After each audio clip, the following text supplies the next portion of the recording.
7 tricks that can make your car last longer. As impossible as it might sound, not every driver gives much thought to taking good care of their car. But what if you want your car to serve you longer and save some money on expensive service and maintenance? You might want to listen up to these simple yet really important rules. And if you stick around till the end of the video, we'll tell you how you can fix a cracked windshield with, you'll never believe it, garlic. 7. Keep your tire pressure in check.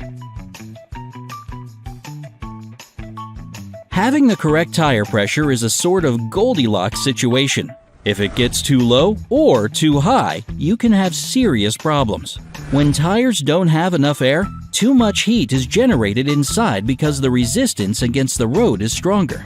If your tires are underinflated even by 2 psi, your fuel economy will drop by 2%. Multiply this by all the miles you drive every day, and you'll be emptying your wallet just to pay for gas.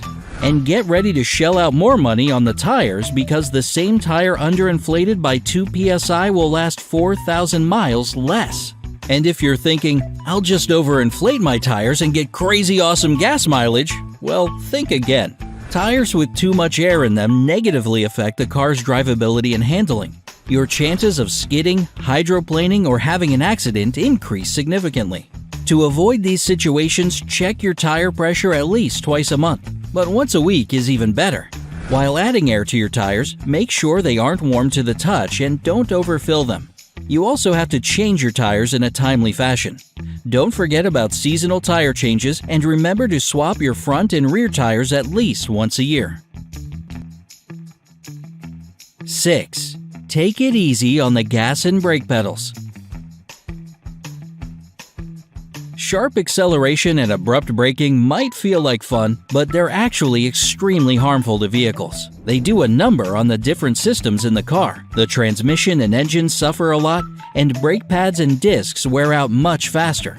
Plus, you're just burning more gas than you need to. As for sharp turning, it'll cause balding of the tires. And it goes without saying that you're more likely to get into an accident if you're trying to act like a NASCAR driver. Be careful, please. 5. Park correctly. Too many drivers out there throw the car into park before coming to a full and complete stop.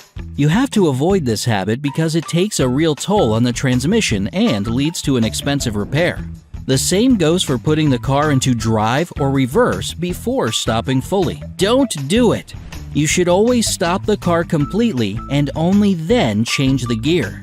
And here's another tip when it comes to parking. Don't neglect your emergency brake. Just because your car has a park gear, that doesn't mean that your emergency brake has no use. And I'm not just talking about for emergency stopping.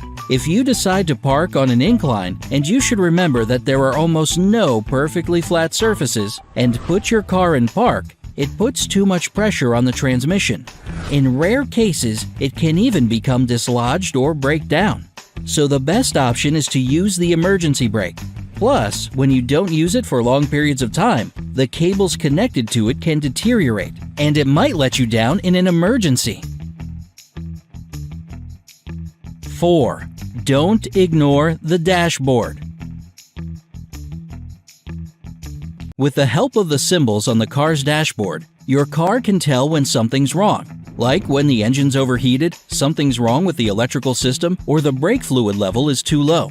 Go to an auto repair shop as soon as possible to save yourself from expensive repairs or even an accident. If you notice the engine light flashing while you're driving, slow down right away because this might be a sign of a serious problem. The engine light shows any malfunction in the entire management system of the engine. If the light doesn't stop flashing even after you've decreased your speed, stop the car and call a garage where there's an onboard computer reader. The brake light lets you know that somewhere in the braking system something has gone wrong. In fact, this light can indicate a lot of things, like when the emergency brake is on or if you're low on brake fluid. If your oil pressure is low, you'll see the oil light shining. Take it seriously, because if you keep driving with this light on, after some time your engine will literally die. Kaput. Game over. Low oil pressure might be due to a blocked oil filter or a broken oil pump. Just do not ignore it, whatever the case may be. 3. Don't forget about vehicle inspections and repairs. Cars are like people. They need regular checkups and health tests. Unfortunately, a lot of drivers don't realize this and neglect routine maintenance. But then they're surprised when their car quits on them. Keeping up with regular checks and inspections is the best way to prevent an expensive car repair later on. Check your car's manual to find out how often you should change your oil and air filter, and remember that a lot of it depends on your driving habits.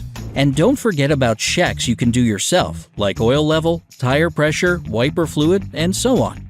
Get yearly inspections and keep in mind that routine maintenance will depend on the season and the mileage. 2. Avoid overloading. Weighing your vehicle down excessively does nothing good for the car's suspension, steering, transmission, tires, and engine. Plus, overloading increases fuel consumption and makes the car more difficult to handle.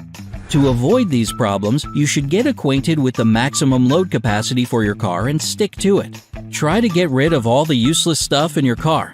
Let's admit it, most of us have a lot of junk in the trunk and random crap in the back seat. Although incredibly useful on an icy winter road, a bag of salt in the trunk will only weigh your car down in the summer. Carry only the things you really need at the moment. 1. Don't overload the clutch. Now, some advice for those of you who prefer a stick shift. Don't hold the clutch in at long traffic lights. It just wears out the parts connected to it faster because they're working too much when they actually should be resting. During short stops, shift to neutral and press the clutch right before you start moving.